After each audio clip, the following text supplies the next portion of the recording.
Selamat pagi, Pak Ahmad Adri. Kami dari kelompok 1 akan mempresentasikan terkait PSAK 1, laporan keuangan. Adapun kami dari kelompok 1 terdiri dari Saya Wijayatan, absen 11. saya sendiri Eka Nuri Damayanti, absen 12. Saya Nursala Putrintan dengan absen 13. Saya Weni Albertus dengan absen 14. Saya Rika Anggreni dengan absen 15. Saya Putri Maulidea dengan absen 36. Saya Zalfa Yurunisa dengan absen 37. Saya Zevanya Valentin dengan absen 48.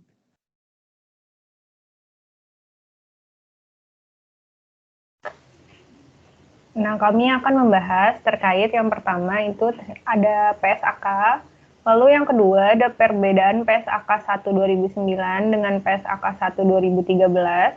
Yang ketiga ada tujuan dan komponen laporan keuangan. Yang keempat penyajian laporan keuangan, dan yang terakhir ada penggunaan laporan keuangan. Nah, apa sih PSAK itu? PSAK itu pernyataan standar akuntansi keuangan, atau SAK itu standar akuntansi keuangan, yaitu suatu kerangka prosedur petunjuk untuk pembuatan laporan keuangan akuntansi yang berisi peraturan yang berkaitan dengan pencatatan, penyusunan, perlakuan, serta penyajian laporan keuangan. Standar akuntansi keuangan adalah metode dan format baku yang digunakan dalam penyajian informasi laporan keuangan. Standar akuntansi di Indonesia mengalami perubahan dan perkembangan sesuai dengan perkembangan dunia bisnis global, peraturan yang berlaku, dan lain-lain. Nah, standar akuntansi keuangan yang berlaku di Indonesia antara lain ada PSAK IFRS, SAK Etap, PSAK Syariah, SAP, dan SAK MKM. Next. Lalu, di sini saya akan menjelaskan terkait perubahan PSAK 1 tahun 2013. Nah, jadi pada awalnya itu, DSAK Ikatan Akuntan Indonesia telah melakukan public hearing beberapa exposure draft PSAK yang disesuaikan dengan perubahan IFRS, di mana salah satunya adalah revisi PSAK nomor 1 tahun 2009 itu sendiri menjadi revisi tahun 2013. Nah, revisi ini tuh mulai berlaku pada atau setelah tanggal 1 Januari 2015. Bisa kita lihat beberapa perbedaannya. Yang pertama terkait judul laporan. Di PSAK 2009 itu judulnya laporan laba rugi komprehensif, sedangkan PSAK 1 2013 yaitu laporan laba rugi dan penghasilan komprehensif lain. Lalu definisinya itu sendiri, PSAK 2009 itu tidak memberikan definisi tersebut. Nah, PSAK 1 2013 memberikan definisi laba rugi, pemilik, material, penyesuaian reklasifikasi, tidak praktis, total penghasilan komprehensif. Nah, adapun komponen laporan keuangannya bisa kita lihat PSAK 2009 itu ada laporan posisi keuangan, di mana hal ini sama kayak di PSAK 1 2013. Laporan laba rugi komprehensif juga sama. Hanya saja di PSAK 1 2013, laporan laba rugi dan penghasilan komprehensif lain. Laporan perubahan ekuitas, lalu kemudian laporan arus kasnya tetap sama, lalu ada catatan atas laporan keuangan. Nah, di PSAK 1 2013 ini ada tambahan terkait informasi komparatif, di mana komponen laporan keuangan ini nanti akan dijelaskan lebih lanjut oleh teman saya. Yang selanjutnya ada informasi komparatif. Nah, di PSAK 2009 tidak terdapat pengaturan tersebut, sedangkan di PSAK 1 2013 menambahkan persyaratan penyajian dan pengungkapan. Yang pertama, informasi komparatif minimum, lalu informasi komparatif tambahan. Nah, penyajian penghasilan komprehensif lain, kalau di PSAK 2009 itu disajikan dalam kelompok penghasilan komprehensif lain. Sedangkan untuk PSAK 1 2013 disajikan berdasarkan kelompok. Yang pertama ada pos-pos yang akan direklasifikasi ke laba rugi, lalu yang kedua pos-pos yang tidak akan direklasifikasi ke laba rugi. Selanjutnya akan dilanjutkan oleh teman saya Weni. Selanjutnya ada tujuan dan komponen laporan keuangan. Apa sih laporan keuangan itu? Yaitu catatan informasi keuangan suatu perusahaan pada suatu periode akuntansi yang dapat digunakan untuk menggambarkan kinerja perusahaan tersebut. Lalu tujuan laporan keuangan yaitu menyediakan informasi yang menyangkut posisi keuangan, kinerja, serta perubahan posisi keuangan suatu perusahaan yang bermanfaat bagi sejumlah besar pemakai dalam pengambilan keputusan. Selanjutnya ada komponen laporan keuangan. Laporan keuangan yang lengkap terdiri dari komponen-komponen sebagai berikut. Yang pertama adalah laporan posisi keuangan atau neraca pada akhir periode. Yang kedua, laporan laba rugi dan penghasilan komprehensif lain selama periode. Yang ketiga, laporan perubahan ekuitas selama periode. Yang keempat, ada laporan arus kas selama periode. Yang kelima, catatan atas laporan keuangan berisi ringkasan kebijakan akuntansi penting dan informasi komparatif untuk mematuhi periode sebelumnya sebagaimana ditentukan dalam paragraf 36 dan 36A. Dan yang terakhir, yaitu laporan posisi keuangan pada awal periode komparatif sebelumnya yang disajikan ketika entitas menerapkan suatu kebijakan akuntansi secara retrospektif atau membuat penyajian kembali pos-pos laporan keuangan atau ketika entitas mereklasifikasi pos-pos dalam laporan keuangannya sesuai dengan paragraf 40A sampai 40D. Selanjutnya akan dijelaskan oleh teman saya.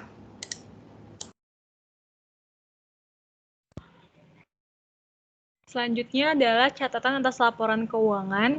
Catatan atas laporan keuangan berisi informasi tambahan atas apa yang disajikan dalam laporan posisi keuangan, laporan laba rugi, dan penghasilan komprehensif lain. Laporan laba rugi terpisah jika disajikan, laporan perubahan ekuitas, dan laporan arus kas. Definisi dari laporan posisi keuangan yaitu salah satu laporan keuangan yang memberikan informasi tentang posisi aktiva, kewajiban, dan modal yang disajikan pada akhir periode. Fungsi laporan keuangan diantara lain sebagai dasar perhitungan tingkat pengembalian dan dasar evaluasi struktur modal perusahaan untuk nilai risiko perusahaan dan arus kas di masa yang akan datang, dan untuk menganalisis likuiditas, solvabilitas, dan fleksibilitas keuangan pada perusahaan.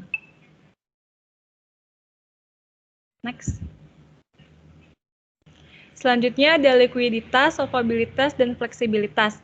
Likuiditas adalah tingkat kemampuan perusahaan untuk memenuhi kewajiban-kewajiban jangka pendeknya, misalnya membayar hutang dagang, gaji, bunga, dan lain sebagainya. Solvabilitas adalah kemampuan perusahaan untuk memenuhi semua kewajibannya baik jangka pendek maupun jangka panjang, dan fleksibilitas adalah kemampuan perusahaan untuk melakukan tindakan-tindakan yang efektif berkaitan dengan jumlah dan waktu aliran kas sehingga perusahaan tersebut dapat menjawab tantangan kebutuhan yang tidak diharapkan atau tak terduga dan mengambil kesempatan yang ada. Selanjutnya akan dibahas oleh Nursela. Setiap komponen laporan keuangan termasuk catatan atas laporan keuangan. Namun, jika entitas menerapkan kebijakan akuntansi secara retrospektif atau membuat penyajian kembali secara retrospektif, atau melakukan reklasifikasi pos-pos dalam laporan keuangan, maka entitas menyajikan minimal laporan posisi keuangan untuk 3 posisi. Laporan posisi keuangan yang wajib disajikan ialah yang pertama, akhir periode berjalan, selanjutnya akhir periode sebelumnya, dan permulaan dari periode komparatif terawal. Entitas dapat menyajikan penyesuaian reklasifikasi dalam laporan laba rugi dan penghasilan komprehensif lain atau catatan atas laporan keuangan. Next. Laporan laba rugi. Laporan laba rugi sendiri ialah laporan finansial perusahaan yang menjabarkan unsur-unsur pendapatan dan beban perusahaan sehingga menghasilkan suatu laba bersih yang dibuat oleh bidang keuangan tertentu. Adapun fungsi laporan laba rugi yaitu yang pertama untuk dijadikan bahan evaluasi keuangan, untuk mengetahui perkembangan perusahaan, serta untuk mengatur langkah kebijakan atasan. Next. Laporan tunggal. Entitas dapat menyajikan suatu laporan tunggal laba rugi dan penghasilan komprehensif lain. Dengan laba rugi dan penghasilan komprehensif lain disajikan dalam 2 bagian.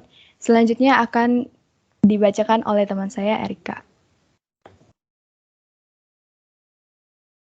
Selanjutnya saya akan membahas laporan laba rugi dan penghasilan komprehensif lain. Memiliki kegunaan yaitu melaporkan dan mempertanggungjawabkan kinerja entitas selama suatu periode usaha tertentu, memberikan informasi penting sebagai landasan penyusunan rencana accounting, mengantisipasi risiko yang mungkin timbul di masa depan. Dan tujuannya sendiri yaitu untuk untuk memberikan informasi tentang kinerja keuangan entitas selama periode usaha tertentu. Next. Tambahan atas pos-pos yang diisyaratkan oleh PSAK atau ISAK lainnya.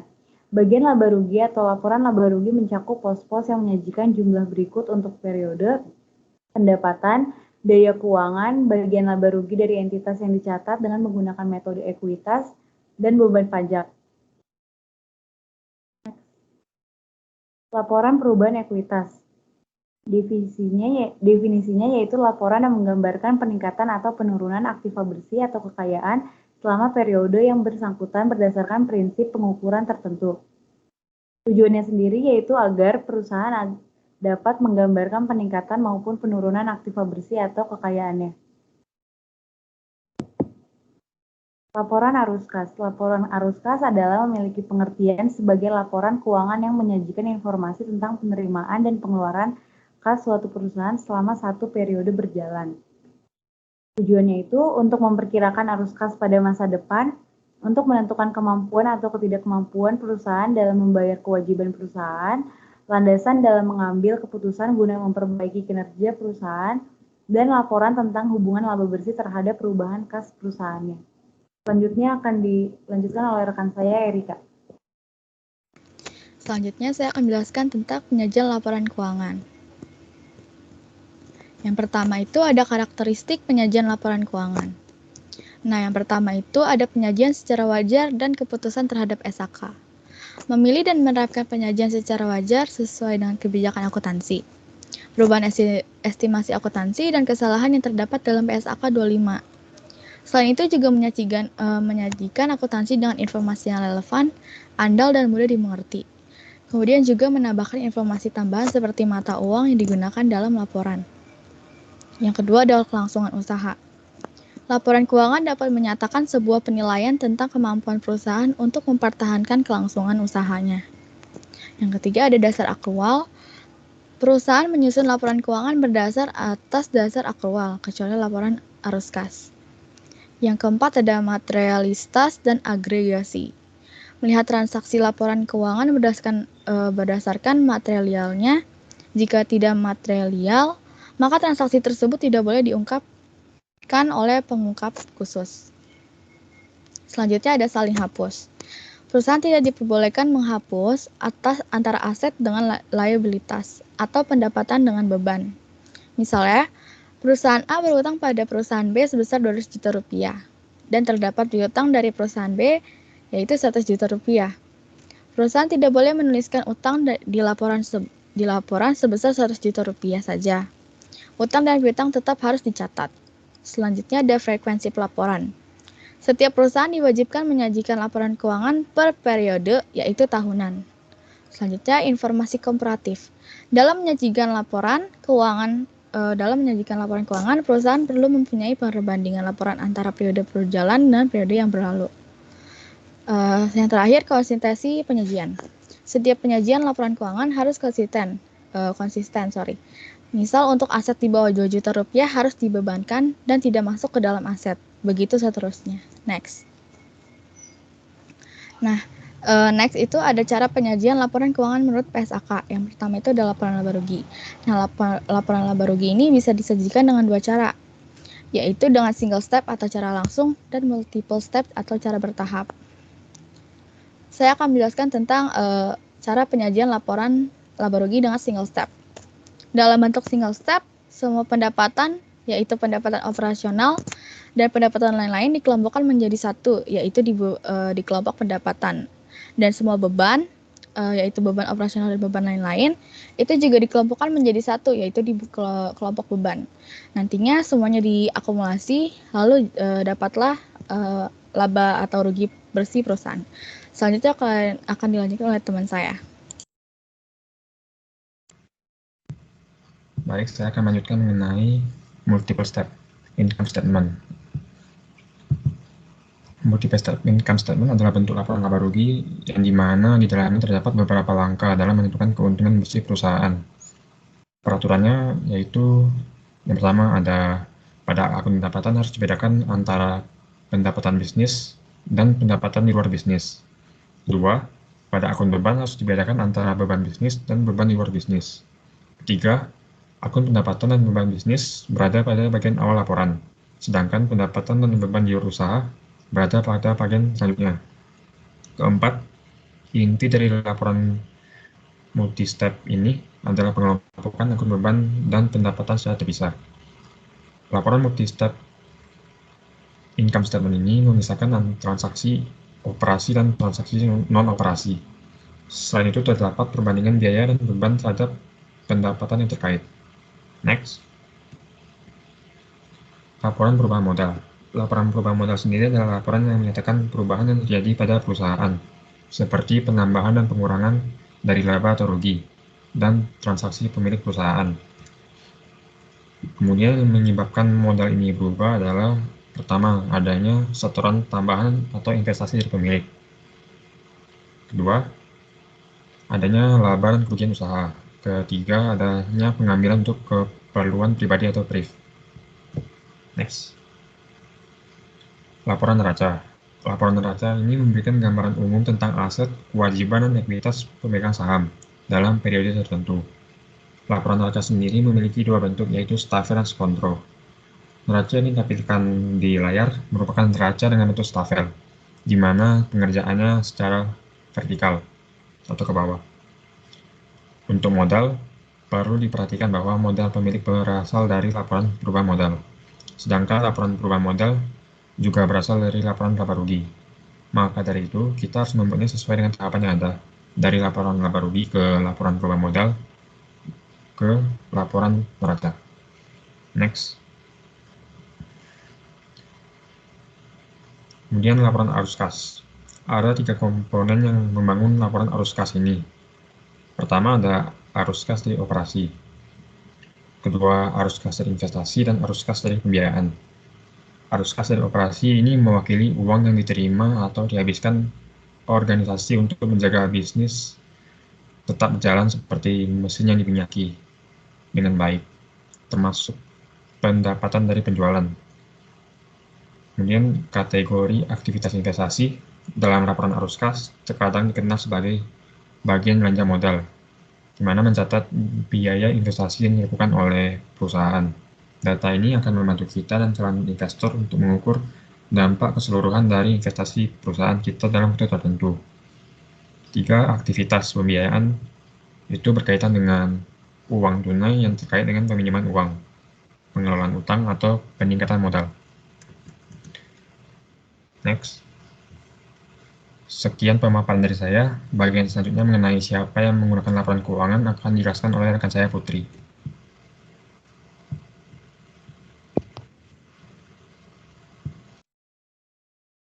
Siapa yang menggunakan laporan keuangan?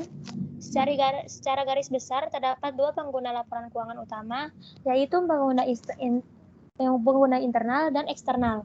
Setiap pengguna memanfaatkan penyajian laporan keuangan dari sudut pandang yang berbeda. Yang pertama ini ada pengguna pihak eksternal. Biasanya pengguna internal menggunakan laporan keuangan untuk mengambil keputusan. Jenis laporan keuangan ini juga biasa disebut laporan keuangan manajerial. Lalu siapa saja yang menggunakan laporan keuangan internal? Yang pertama ada pemilik. Pemilik menjadi seorang yang paling tertarik pada laporan keuangan.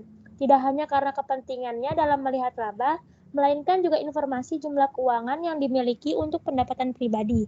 Pemilik ingin tahu seberapa banyak modal yang dibutuhkan bisnis untuk menghasilkan pendapatan penjualan. Yang kedua ada manajer. Manajemen perusahaan adalah pengguna pertama dan terutama dari laporan keuangan. Meskipun mereka orang-orang yang menyiapkan laporan keuangan, tetapi mereka sambil mempertimbangkan kemajuan dan pertumbuhan perusahaan. Manajemen perusahaan melihat laporan keuangan dari perspektif likuiditas, profitabilitas, arus kas, aset dan kewajiban, saldo kas, persyaratan dana, utang yang harus dibayar, pembiayaan proyek, dan berbagai kegiatan operasional hari lainnya. Sederhananya, manajemen perusahaan memerlukan laporan keuangan untuk membuat keputusan tentang bisnis. Yang kedua, yang terakhir ada karyawan. Karyawan melihat laporan keuangan perusahaan dari berbagai sudut pandang. Mereka ingin tahu apakah perusahaan memberi bonus atau kenaikan gaji yang tergantung pada kinerja keuangan perusahaan. Juga mereka ingin memiliki pemahaman yang mendalam tentang bisnis dan situasi industri saat ini yang dapat dilihat dari laporan keuangan. Perusahaan juga dapat melibatkan karyawan dalam pengambilan keputusan. Karena itu, ingin agar karyawan mengetahui dan memahami keuangan perusahaan, bahkan sebagian karyawan melihat laporan keuangan perusahaan sebagai kemungkinan ekspansi dan peluang pengembangan karir mereka. Next. Lalu ada pihak eksternal. Yang pertama ini investor. Investor dan calon investor tertarik pada potensi keuntungan dan keamanan investasi mereka. Laba di masa yang akan datang dapat diperkirakan dari kinerja laporan keuangan perusahaan yang lalu, khususnya laporan laba rugi. Investor juga memerlukan informasi keuangan untuk membuat keputusan tentang apa yang harus dilakukan dengan investasi mereka atau saham, yaitu menahan, menjual, atau membeli lebih banyak. Yang kedua ada kreditur atau pemberi pinjaman. Pemberi pinjaman seperti bank tradisional, lembaga keuangan, kreditor ingin memeriksa kemampuan perusahaan untuk membayar hutang. Dengan demikian, mereka membaca laporan keuangan perusahaan dan melihat apa mereka akan memberikan pinjaman. Biasanya, para pemberi pinjaman atau kreditur ini melihat likuiditas perusahaan, kemampuan perusahaan untuk membayar kewajiban jangka pendek. Yang ketiga ada pelanggan. Sebagian pelanggan perlu melihat laporan keuangan perusahaan tempat mereka membeli barang atau jasa. Klien besar ingin memiliki kemitraan jangka panjang atau kontrak dengan perusahaan sehingga mereka ingin bekerja dengan perusahaan yang stabil secara finansial. Lebih lanjut, biasanya perusahaan yang kuat secara finansial dapat menyediakan pelanggan dengan menjualan kredit dan dapat memberikan produk dan layanan dengan harga diskon dibanding. Yang keempat ada pemerintah. Instansi pemerintah yang memantau dan mengurus perpajakan tertarik pada kisah keuangan suatu bisnis. Mereka ingin tahu apakah bisnis membayar pajak sesuai dengan undang-undang perpajakan saat ini. Instansi pemerintah juga ingin melakukan prediksi pajak masa depan berdasarkan kinerja perusahaan dan praktik industri. Yang terakhir ada masyarakat. Siapapun di luar perusahaan seperti peneliti, siswa, analisis, dan lainnya tertarik pada laporan keuangan perusahaan dengan alasan valid tertentu. Laporan keuangan perusahaan adalah informasi terpenting tentang perusahaan. Laporan keuangan memberikan gambaran yang jelas tentang urusan keuangan perusahaan, kinerjanya yang dapat dibandingkan dengan kompetitor dan mitra. Dengan demikian, berbagai pengguna dapat membaca dan memahami laporan keuangan perusahaan untuk tujuan mereka sendiri. Sekian dari kelompok kami, kurang lebih mohon maaf. Terima kasih.